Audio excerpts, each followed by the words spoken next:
The Unscrewed Mind. That's interesting. So that begs the question: are we in a matrix? Is this Well, all just a simulation? we'll see. The funny thing is I'm the type of person that says that I remember most of everything that has happened to me. Right. And all of my friends are the type of people like you that say they don't remember. Okay. So am I attracting that type of person? Are you a guru leading people to their enlightenment? No, No. I don't know. I don't know what it is. I just, it's so confusing to me because sometimes you start to feel like, as you're manifesting and making things happen and focusing on things, when stuff starts coming together, you start questioning, like, are you the only person here? Or, you know what I mean? Because Yeah. things start clicking together and you're just like, what, why is this person doing that? Or why are they trying to help me? Why are they being nice to me? And just the shift of how many people treat me totally different just because I feel differently. I don't feel like on the outside that I act that much different, in Yep. the, On the inside, you're definitely different, though, and we know that makes it that makes all the difference. right. I'm curious. There was a time in Little Rock not too long ago, and I mean, I don't want to be too personal, Okay. so we can cut this out if you need me to. But you'd be standing in line, and Let's cut it. people people would just treat you Yeah. terribly. Like it'd be every day there'd be a story about how X happened or Y happened, and you felt in your heart absolutely that it was because of who you are and the way you look and the way you carry yourself. And I wonder, Yeah. since 2019, since your enlightenment, right? Yeah. Has that happened? Has this happened since? Or does everyone You treat you in know, exactly the opposite because you're opposite? so I live somewhere totally different. Mm-hmm. Little Rock to me is very an intense area. Uh-huh. It's made up of people that have lived there for their entire life. You don't see a lot of people from different backgrounds, um, you know, from different countries or different states. It's not Most a people, destination you move to, you no. know? Yeah. So, but my feeling about it is what it is. And so I was definitely creating that energy. And so, and I like to tell those stories at that time, Mm-hmm. Yeah. and Yep. people love to hear them. That was the other thing. It was my favorite. They Yeah. were my favorite stories. And I love to tell you that it was I'm pretty Made sure I up. said that it was you. It wasn't them, it was you. You were You right, know? but Yeah. we didn't know how you were right at that time, but you were right. I just like the fact that you said I was right. That feels good. But yeah, big difference. And, if you're thinking that everyone is a reflection of you, you want to treat people as kindly as possible and get into their shoes and think about hardships that person could be dealing with and understand when somebody's upset, it has nothing to do with you 99% of the time, unless you're doing something to that person directly. Yeah. And so, but back to afterlife, um, I truly feel that all the religions, with a couple of exceptions out there, are pretty much talking about the same situations. Mm-hmm. There's meditation in almost all of them, whether it's called prayer or meditation, to make things happen. Faith is so important in them. And, believing in yourself, loving others, that's what it really boils down to. And if you work with the thought process of, I'm going to love and I'm going to make someone else's life better, by being me, then where can you really go wrong? Oh And man, imagine if you approached every situation with what can I do to make the other person feel as good as possible, like how can I be as yielding and as thoughtful and make this the best experience for everyone that I come in contact with. Like the world would just be a super sweet place to exist in. yeah, and I would say that you and I were we love to play off of each other's jokes and things like that, and we would get into a negative just a negative energy of joking about stuff and not meaning anything about it. It was just our way of having fun. Mm-hmm. And we sometimes slip into it, come in and out of the state of it because we're just joking. But I really think that it's the best not to enter those. And I know that we've even avoided each other on phone calls and stuff for, a period of time because of the struggles on each one of our own side, Mm-hmm. trying not to bring that energy. And, you want to stay away from people that are bringing your energy into a direction that you don't like. And if that means it, I really think that people get confused and think that that person is bad, but it's not necessarily that person's bad. It's that your reaction to them is bad. Mm-hmm. So if you can't handle it, then you probably don't need to be around that person. Well, and you're holding each other back too, Yeah. like you may um, you may have one set of thoughts, one set of feelings, and then when you're back in kind of that old environment, you don't share those. That other person may have that too, and both of you guys fall back into that same role, Yeah. and that same role is you 10 years ago, or you 5 years ago, or even you 2 years ago. Which, if you and I hung out with ourselves from 2 years ago, we'd be like, these guys are complete turds, like there's who would ever want to hang out with these two? Yeah. And I think it's just natural. Like as you evolve, your energy evolves, especially as you enlighten, your energy enlightens. And then the people that come in and out of your life are going to change too. And you got to be open to that, I think, and embrace it. But how much more are you able to live today knowing that this is an experience that you're supposed to have fun, do Uh-huh. what you want to do, create the things that you want to create, Yeah. move towards what you want, and Ooh. just in general have a great life Uh-huh. instead of thinking, oh, this, what happened to me in 2008 or what happened to me in, when I was a kid is dictating my entire life. And I look back at that time and it hurts that this, just letting all of that go and knowing that maybe that was an experience that you needed to get to this point right now. Maybe you needed something to be able to let go of so you could move forward.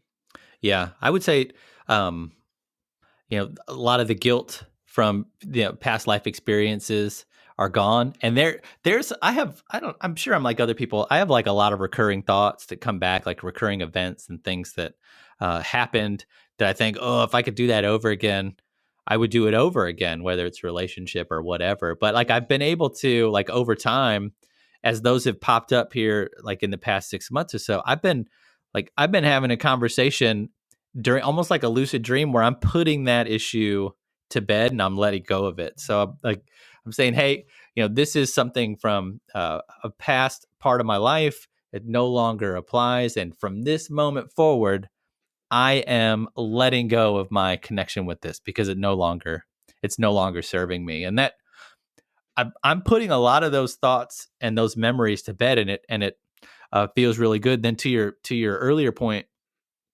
I'm just way more at peace with everything that happens to me now, knowing that this is an experience that I need to live to the fullest, and that when it's over, I'm going to have an opportunity to detox and move on to an astral plane or a spirit body or something where I can kind of come to grips with everything that happened and then come back differently as with a different set of circumstances, different issues I need to overcome, and try and hit that next level of enlightenment. Because I'm like I think I relate more to Hinduism and Buddhism, where I feel like we're here to learn a specific lesson.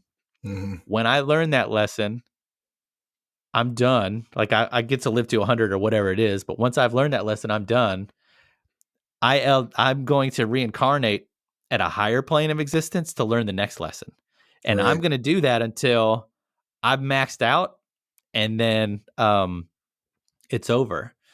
But like there's a next part of that I get to experience. I don't need to come to this plane anymore.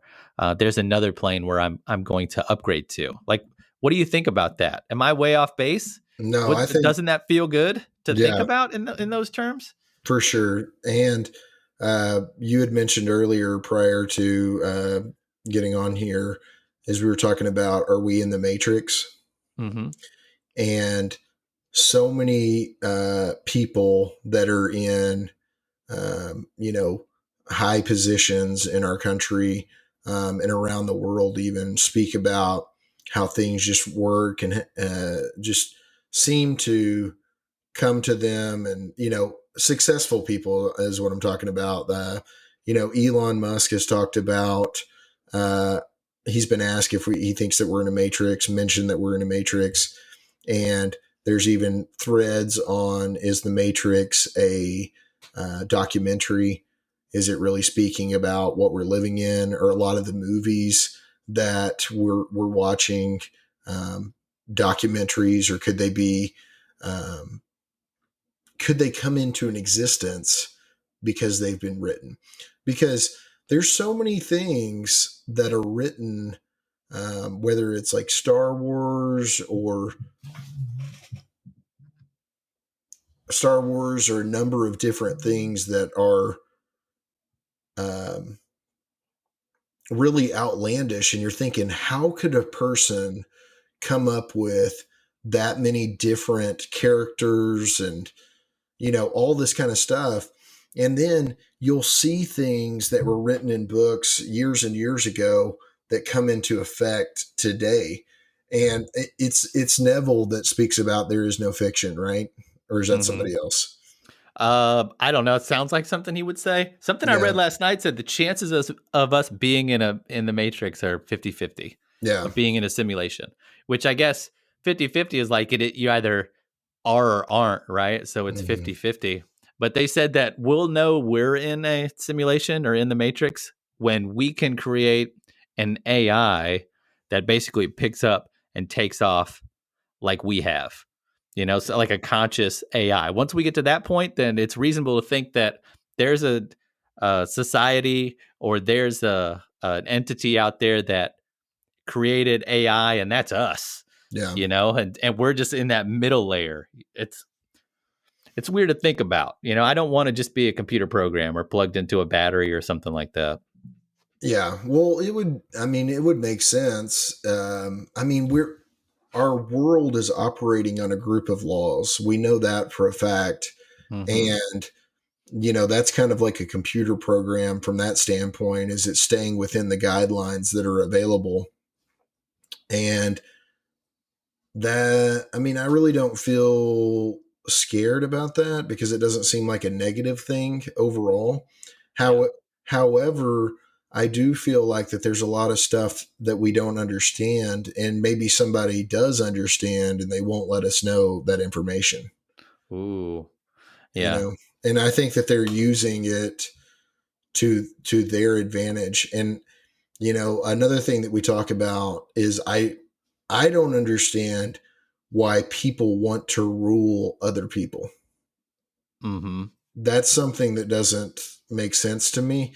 I understand, you know, wanting to own a business and making people more successful and having employees and all that kind of stuff. But it seems like there's a point where some people don't want, that's not what they're looking for. They're wanting to have a governing power over people. And that that's something that doesn't resonate with me. So it seems like it's something that's going to slip out of my reality in time, because I just don't, that doesn't work for me at all. Do you, I mean, how do you feel about that? Well, I wonder, did they fail? Did they fail the enlightenment test? Right? Were they supposed? Are you supposed to come to this world and overcome like all the snares and the trials and the tribulations that come with a human existence? Right? When Yeah. you're taught when you grow up and when you're raised that the the American dream or whatever it is to get an education, Hmm. get a great job, climb the ladder, make money, make more money, keep making money, power. And it just, Yeah. for some people, maybe that takes over. And, enlightenment is the furthest thing from their mind. And maybe they got to come back and do it all again because they didn't learn the lesson, you know? I, I mean, who knows? Who knows? Maybe they're doing it right. I mean, there's a chance that when it's over, the lights just go out, and the people who are living for now that accumulated all this money and just did whatever they wanted with no regard for anything, they they did it right in that instance, you know. Yeah. I don't think that there's a chance that the lights just go out. Yeah, Just I don't feel because that. I don't feel that way in my heart, but man, it just goes against everything that we're studying and everything that makes us human, really. Because, like Bob says, we're the only thing that's outside of its inhabitant, or in, wherever we're born into is not like a natural thing for us. Like a dog or a animal is born in, whatever, in the woods or whatever, and they're used to it almost immediately. Whereas yeah. if we're out there, we have to be nurtured and cared for, or we're not going to make it. There's no Yeah. survival instinct from that point. If you don't think that's true, just eat anything you find on the ground. You know what Yeah, I mean? You're gonna get sick immediately, whereas yeah, that dog's gonna be okay. yeah. That dog's gonna be fine. But yeah, it's the thing also, just with knowing that there's not an end or a beginning, basically, because you were here before you were, I mean, you were prior to you being born as well. If you look at it from the standpoint of that there's no death, so that means that there was no beginning really also. Yeah. Because if you don't die, you don't end, you don't begin really either. Mm-hmm. So um, that for me has made me look at my life as a whole and say, okay, these are the things that were important to me. Those things are still important to me, but they just don't have the same weight that they had before. Yeah. Because I'm going to be okay, and I'm going to be happy, and I'm going to be grateful for what I have right now, because right now may be the only time that I have that I'm aware of. Yeah. Yeah. And Now is definitely important. doing this podcast is right now, and being able to look back on it is great. But we could have never started it, and it could never be a thing. And that's just how your life is overall. You have the power to choose if that thing is going to be part of your life, or if you're just going to block it. And I just say to everybody that's listening, if you're not enjoying your life, it's only because of the way that you're reacting to your current circumstances. And you need to feel that you are a powerful person, and everyone is here to help you, and you are here to help them, and start having that mindset instead of a defeated or miserable mindset. And once you move into that, you're going to start feeling better about yourself, and you're going to start being able to do things and see things that you couldn't see before. And when something comes up that's a roadblock in your life, just hold on. Don't Mm-hmm. get discouraged, because there's a good chance that you're about to learn a lesson that's going to give you the propulsion to move into your dreams. Yep. Because a setback is sometimes the biggest gift that could have ever been. So true. I'm sure So that true. we've both been through a lot of those, but not So too bad. many. And the interesting part is like prior to um all the stuff that we've been reading and all the things that I've learned over the past year, a minor setback would have caused me to quit. You know, the first uh I wouldn't have been enjoying it and grateful for the experience as I am now. And so the fact that no one watched a video or the fact that no one listened to the podcast would have just been crushing, because my expectations would be that, hey, we're two funny guys, we're not bad to look at, you know, like people are gonna love it. Yeah. But like in the book I'm reading right now, Atomic Habits, it talks about how progress isn't linear. You know, there's like a dip to it, and then it feels like you're not doing anything, and you got to survive everything that goes on like right here in this dip. You can't quit, because when it goes up, it goes up like out of the screen up, and Yeah. you just got to hold on and keep persisting until you get to that point. Just keep getting better every day, and being confident in yourself, having the right spiritual attitude is what gives you the strength to hold on and to find the reason to be grateful in every single moment. It's so, I mean, it's so powerful. And Yep. back to the afterlife, there's no fear of what's going on, because I feel like I'm using my emotional guidance system, to steal it from Abram. I'm using that system, and it just feels good. It Yeah. feels good every step of the way. So I know I'm moving in the right direction. Yeah. Yeah. Well, everybody out there, look at yourself, look at your life. Don't be scared of what's coming. Enjoy the moment. That's all you got. The Unscrewed Mind.